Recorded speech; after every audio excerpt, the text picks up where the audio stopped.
দেখো, এই ফ্রি ফায়ারটা সামান্য একটা গেম হলেও এটা যে অনেক মানুষের জীবন পরিবর্তন করে দিয়েছে, আবার অনেক মানুষের জীবন যে ধ্বংস করে দিয়েছে, এটা আমাদের সকলেরই জানা। তবে সামান্য এই গেমটা যে গোটা একটা পরিবারকে আবার নতুন করে জীবন দান করবে, এটা আসলে সকলের অজানা ছিল।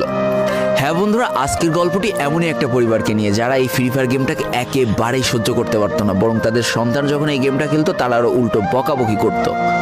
আর ভাগ্যের কি অপূর্ব লীলা খেলা, তখন সেই গেমটা আজকে গোটা পরিবারটাকে বাঁচিয়ে রেখেছে। আর এখন তার বাবা মাও উৎসাহ দেয় তাদের সন্তানকে যে ফ্রি ফায়ার খেলো। এজন্যই চলো জেনে আসি আসলে কি এমন ঘটেছিল ওই পরিবারটার সাথে। তো বেশি ব্যাকপ্যাক না করে ছোট্ট একটা ইন্ট্রো দিয়ে আজকের ভিডিও শুরু করা যায়। তো আজকের গল্পটা শুরু হতে চলেছে ছোট্ট একটা গ্রামের ছোট্ট একটা পরিবারকে নিয়ে।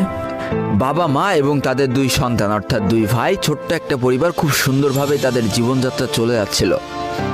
বড় ভাই একটা কোম্পানিতে লেবারের চাকরি করে, বাবা কৃষিকাজ করে, আর তাদের ছোট সন্তান অর্থাৎ ছোট ছেলে কিন্তু ক্লাস 8-এ পড়াশোনা করে। দারিদ্রতার বেড়াজালে আটকে পড়া পরিবারকে সাপোর্ট দেওয়ার জন্য তাদের বড় ভাইকে খুব অল্প বয়সে কাজে চলে যেতে হয়েছে। এই জন্য বড় ভাইয়ের পড়াশোনাটা ঠিকমতো হয়ে ওঠেনি। তবে বাবা মার একটাই স্বপ্ন ছিল যে তাদের ছোট সন্তান অর্থাৎ ছোট ছেলে যাতে উচ্চশিক্ষায় শিক্ষিত হয়। এই জন্য বাবা কৃষিকাজ করলেও সারাদিন মাঠে তুমুল কষ্ট করে এসে বাসায় যখন এসে দেখতো তাদের ছোট সন্তান পড়াশোনা করতেছে, সমস্ত কষ্ট এক চান্সে দূর হয়ে যেত।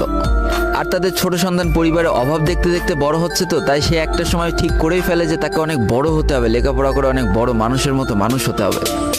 আর ঠিক এমনটাই হতে থাকে। তাদের ছোট ছেলে খুব ভালো রেজাল্টও করতে থাকে, প্রত্যেক ক্লাসে টপ হতেও থাকে। তবে তার একটা বদ অভ্যাস ছিল, সেটা হচ্ছে ফ্রি ফায়ার গেম খেলা। করোনা চলার সময় যখন তার স্কুল বন্ধ হয়ে যায়, তখন তার বাবা এবং বড় ভাইয়ের জমানো কিছু টাকা দিয়ে তাকে একটা ফোন কিনে দেওয়া হয় অনলাইনে ক্লাস করার জন্য। তার ফোনটা ছিল 3 GB র্যামের একটা ফোন। তবে এইখান থেকেই তার ফ্রি ফায়ার গেমের সাথে পরিচয় হওয়া।